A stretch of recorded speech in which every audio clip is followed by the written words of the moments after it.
राजा परीक्षित जी ने प्रश्न कर दिया जाता, प्रभु ध्रुव ने ऐसा दान पुण्य तपस्या कौन कौन सी की जो उन्हें ध्रुव पद प्राप्त होगा। पूर्व श्री सुखदेव जी कहते हैं, राजन ध्रुव पूर्व जन्म में बहुत बड़े संत थे, दर्शन तो उन्हें उसी जन्म में हो जाते, किंतु वहां से दो पुत्र घोड़े पर सवार हो उसी आश्रम से गुजरे जहां पर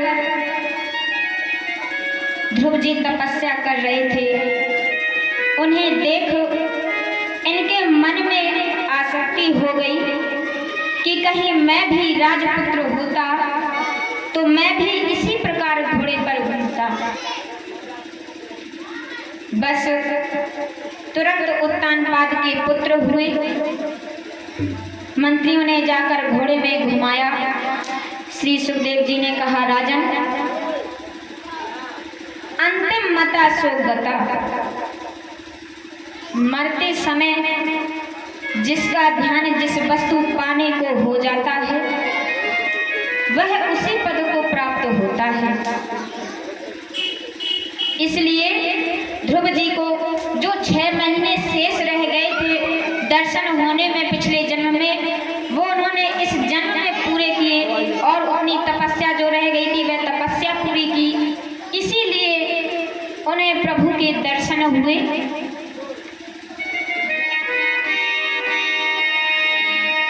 ध्रुव संग लान जप्यो हरि नामो, पायो अचल अनुपम ठाम।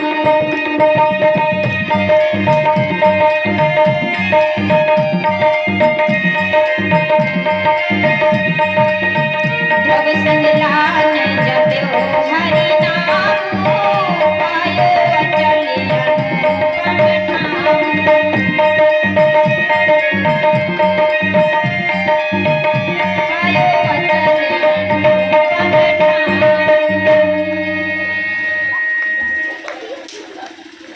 करुणा निधान की करुणा आप सभी के लिए सदैव कल्याण का सृजन करती रहे, यही मेरी आंतरिक शुभकामना है। कोने कोने से विद्वान आते रहे और इच्छुक जनता को इसी प्रकार सत्संग कराते रहें, यही मेरी शुभकामना है माता रानी से। ध्रुव जी ने गिलानी से प्रभु को भजा, उन्हें प्रभु के दर्शन प्राप्त हुए, इसीलिए उन्हें ध्रुव पद प्राप्त हुआ। इन्हीं के वंश में राजा अंग हुए। राजा भरत हुए। तो अब हम राजा भरत की ओर चलते हैं। भरत नामक राजा एक बार नदी में स्नान कर रहे थे। एक तरफ मृगों का समूह था और अचानक से सिंह की गर्जना होती है, तो सभी मृगा नदी से छलांग लगाते हैं। अब छलांग लगाते हैं तो उनमें एक मृग मादा भी थी। मृग मादा भी साथ में छलांग लगाती है, तो उसका जो गर्भ में बच्चा था, छलांग लगाने से वह निकलकर गिर जाता है। अब पानी में भरत जी थे, उन्होंने हल पकड़ लिया, किंतु मृग मादा की वहीं मृत्यु हो जाती है।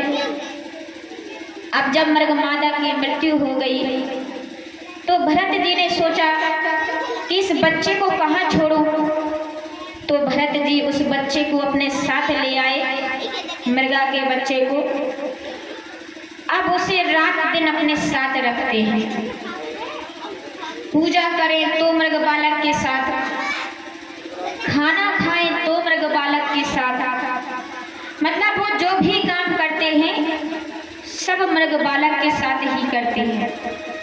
अब आप किसी के भी साथ 24 घंटे रहेंगे तो मोह पड़ जाना तो साधारण सी बात है। अब भरत जी को उस मृगा से इतना मोह हो गया, इतना मोह हो गया कि उस मृग बालक के बिना उनका एक पल गुजारना मुश्किल था। एक बार भरत जी अंदर पूजा का सामान लगा रहे थे, वह मृग बालक बाहर घूम रहा था, खेल रहा था। तभी वहां से एक मृगों का समूह निकलता है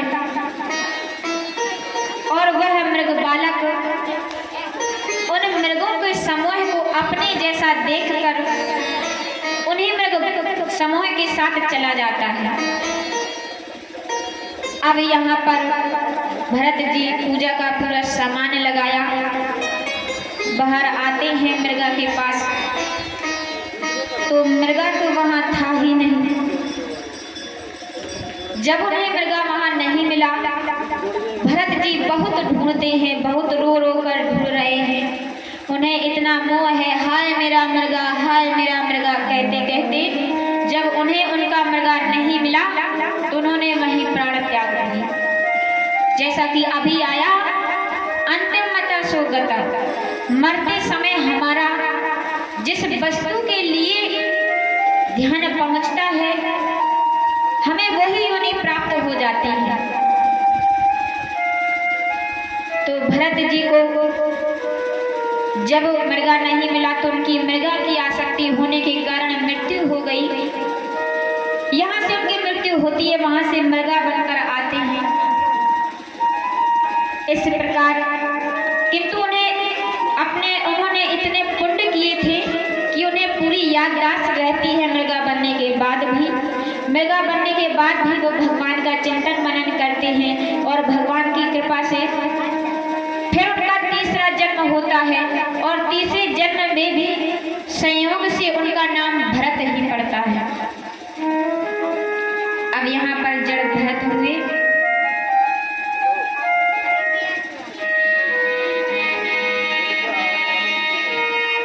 तीसरे जन्म में जड़े भरत हुए, तीसरे जन्म में जड़े भरत हुए, राजा रघुगण को ज्ञान दिया।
जड़ भरत जी राजा रघुगढ़ को ज्ञानार्जन कराते हैं।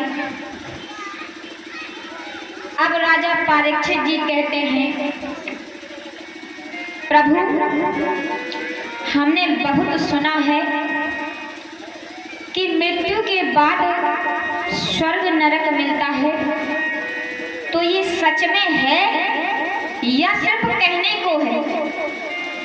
सुखदेव जी कहते हैं सच में है। परीक्षित जी पूछते हैं कैसे है, किस प्रकार के दंड दिए जाते हैं? सुखदेव जी कहते हैं जब व्यक्ति पुण्य करता है तो स्वर्ग भेजा जाता है, और जब व्यक्ति पाप करता है तो नरक भेजा जाता है। बोले नरक में बहुत दंड दिया जाता है, एक एक पाप का दंड दिया जाता है नरक में। अब परीक्षित जी सुनते ही डर गए। बोले भगवान क्या ऐसा भी कोई रास्ता है कि जीव पाप भी करे और नरक भी न जाए?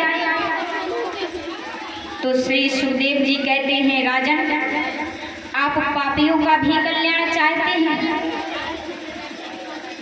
एक रास्ता है और सुनने में बहुत आसान है, लेकिन करने में उतना ही कठिन है। सुखदेव जी कहते हैं क्या कि यदि मरते समय प्रभु का नाम मुख में आ जाए तो वह नरक नहीं जाता। उसने जीवन भर कितने भी पाप किए हो, कितने भी, अगर मरते समय प्रभु का नाम मुख में आता है तो वह नरक नहीं जाता, स्वर्ग जाता है। पर जितना ये सुनने में सरल है, करने में उतना ही कठिन है। सुनने में कितना सरल हो गया कि जीवन भर पाप करो, सिर्फ मरते समय एक बार प्रभु का नाम लेना है और स्वर्ग जाना है। अब जितना सुनने में सरल है, करने में उतना ही कठिन है। कैसे? सुखदेव जी कहते हैं करने में कैसे कठिन है?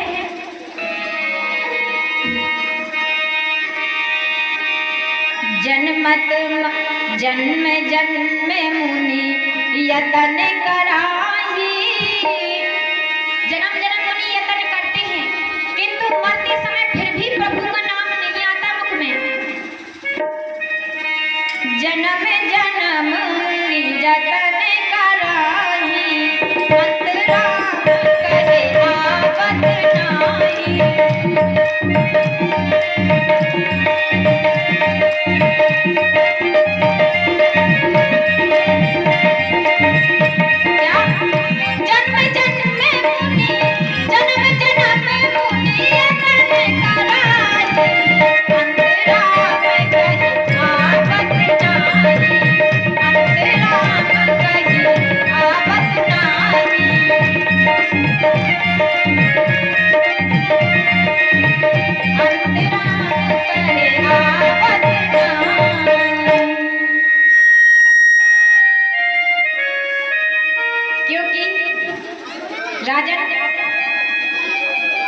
मृत्यु के समय इतनी पीड़ा होती है कि उसी से ध्यान नहीं हटता, और मानो पीड़ा से ध्यान हट भी गया तो कहाँ जाएगा?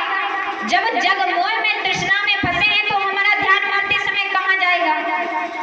तृष्णा में ही जाएगा, अपने बच्चों में जाएगा, मोह माया में ही ध्यान जाएगा। प्रभु का ध्यान आता किसे है? तो सुखदेव जी कहते हैं, परीक्षित जी कहते हैं कि आप जो कह रहे हैं कि मुख से प्रभु का नाम ले ले तो वह व्यक्ति स्वर्ग जाता है, क्या प्रभु ऐसा किसी के साथ हुआ है कि जिसने जीवन भर पाप किए हों और मरते समय सिर्फ प्रभु का नाम लिया हो और स्वर्ग गया हो? सुखदेव जी कहते हैं बिल्कुल हुआ है। अब सुखदेव जी कहते हैं राजन, कन्नौज नगरी में अजामिल नामक एक ब्राह्मण था। उसने पूरे जीवन पाप ही पाप किए। अब उनकी पत्नी को 10वां बालक होता है, सबसे छोटा है। तो अजामिल उसका नाम नारायण रखते हैं। क्या? नारायण रखते हैं।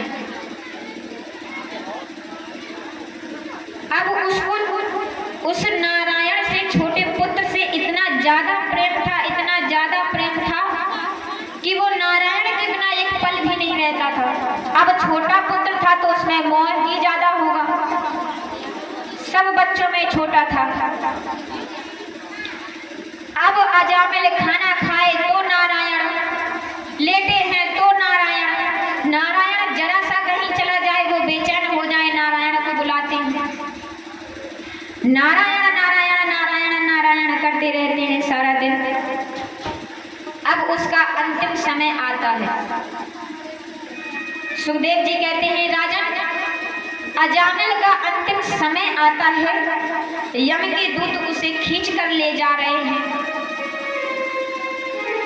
तो डर के मारे अजामिल जोर जोर से चिल्लाता है, नारायण मुझे बचाओ, नारायण मुझे बचाओ। अब इतना सुनते ही प्रभु के दूत आते हैं। अब प्रभु के दूत को देखकर यम के दूत भाग जाते हैं। जब यम के दूत भाग जाते हैं तो यमराज भगवान विष्णु के पास जाते हैं। कहते हैं, प्रभु, यदि आपके किसी भक्त का अंतिम समय होता है तो मैं उसे लेने नहीं जाता, लेकिन इस अजामिल जैसे पापी को आपके पार्षद लेने गए। भगवान कहते हैं, उसने भले जीवन भर पाप किया है, लेकिन उसने मरते समय मेरा नाम लिया है।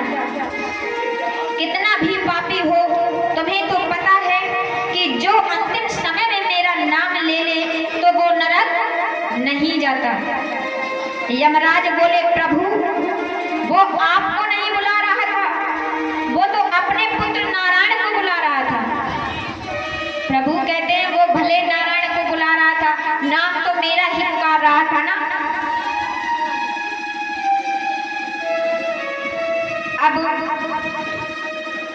मेरा ही नाम ले रहा था, तो अब जिसे भी नरक जाना है वो प्रभु का नाम अंतिम समय में नहीं लेना, और जिसे स्वर्ग जाना है वो अंतिम समय क्या हर समय प्रभु का नाम ले। अब सोचिए, प्रभु के नाम का इतना बड़ा प्रभाव है कि आप जीवन भर पाप करें और अंतिम समय सिर्फ एक बार प्रभु का नाम लेने से स्वर्ग मिलता है। और सोचिए, जो नित्य ही रोज प्रभु का नाम लेता है उसे क्या मिलता होगा।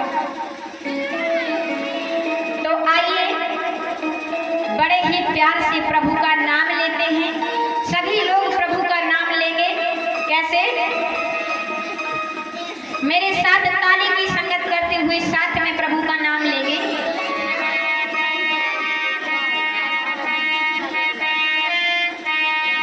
भजन श्याम सुंदर का करते रहोगे, भजन श्याम सुंदर का करते रहोगे।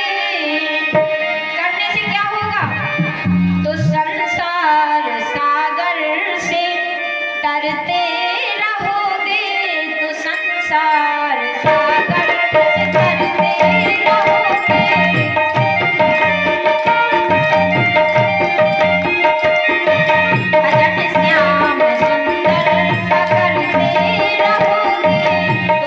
सागर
अपनी बुराई से डरते रहोगे, जो अपनी बुराई से डरते रहोगे।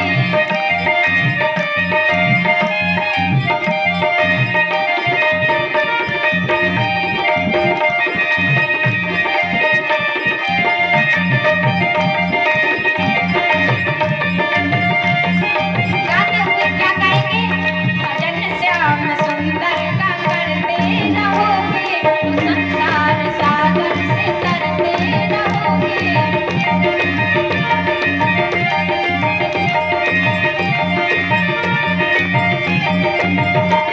और जब तुम नित्य ही प्रभु का भजन करोगे तो ऐसा नहीं है कि प्रभु सुनते नहीं हैं, सुनते हैं ना।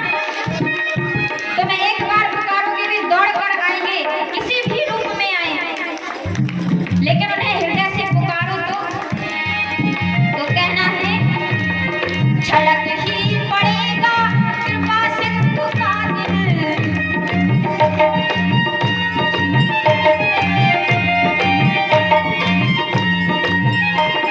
झलक ही पड़ेगा मैया का ये दिल, झलक ही।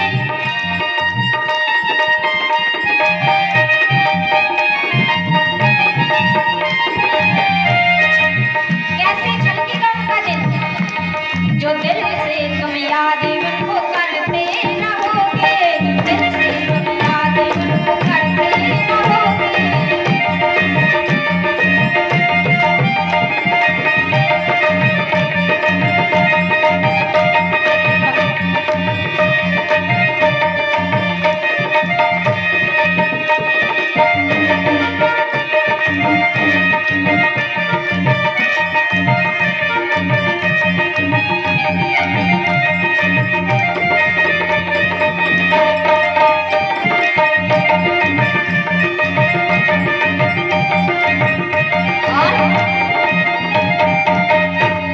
कृपा गोरे होगी कृपा सिंधु की जब,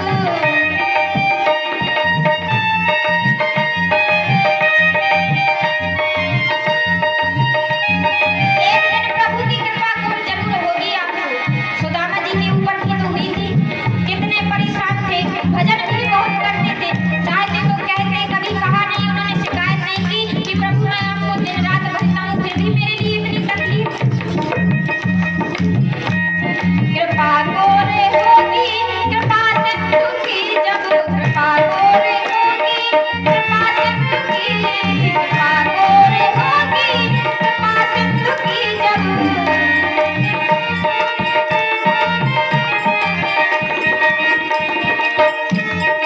की जब कैसे? जो आंखों में दृगबिंदु, अगर आप आंखों से दृगबिंदु बहाते हैं दिल से याद करके माता रानी को, तो ऐसा नहीं है कि उनका दिल पिघले नहीं, आप पर कृपा न करें। जो दृगबिंदु से रोज भरते रहोगे, जो दृगबिंदु से रोज।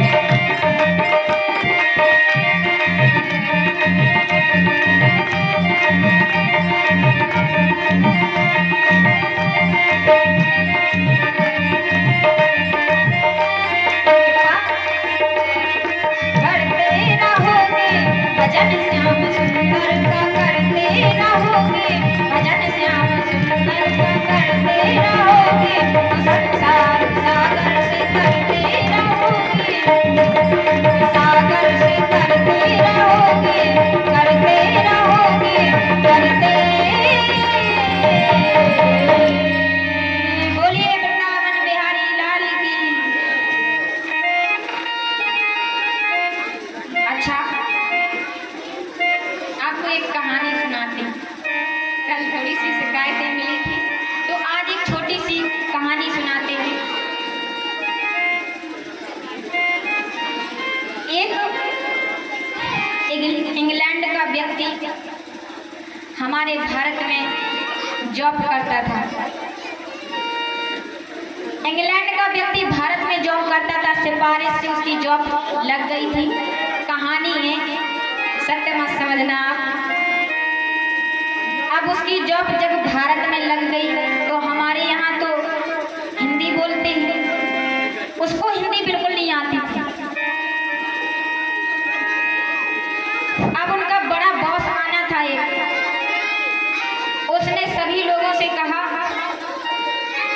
बॉस को आना है तो हिंदी तो आनी चाहिए। अब कुछ ना कुछ तो प्रेजेंटेशन में पूछेंगे ही। बोले कि यहीं पर आप ट्रेनिंग ले लीजिए। वो सिर्फ आकर नाम, उम्र और कितने वर्ष आपने यहाँ की है जॉब, इतना ही पूछेंगे, इतना पर्याप्त है। आप इतना सीख लीजिए हिंदी में बस। बोले ठीक है। जाते हैं सीखने। अब उन्होंने सीखा। उन्होंने बताया देखो तुम्हारा बॉस आएगा तो वो सबसे पहले तुम्हारी उम्र पूछेगा, तो कहना 30 साल है। और फिर पूछेगा कि तुम्हें यहाँ जॉब करते कितना समय हो गया, तो कहना 10 साल। और बाद में जब पूछेगा कि तुम्हें हिंदी इंग्लिश दोनों आती है, तो कहना जी जनाब दोनों। बोला ठीक है। आते हैं बॉस, पूछते हैं। बॉस ने उल्टा पूछ दिया। अब जरूरी थोड़ी है कि वो पहले एज पूछेगा। बॉस कहता है कि तुमने यहाँ जॉब करते कितने वर्ष हो गए। वह कहता है 30 साल। और पूछा दूसरे में तुम्हारी आयु कितनी है, कहता है 10 साल। अब बॉस कहता है कि आयु 10 साल है, जॉब करते 30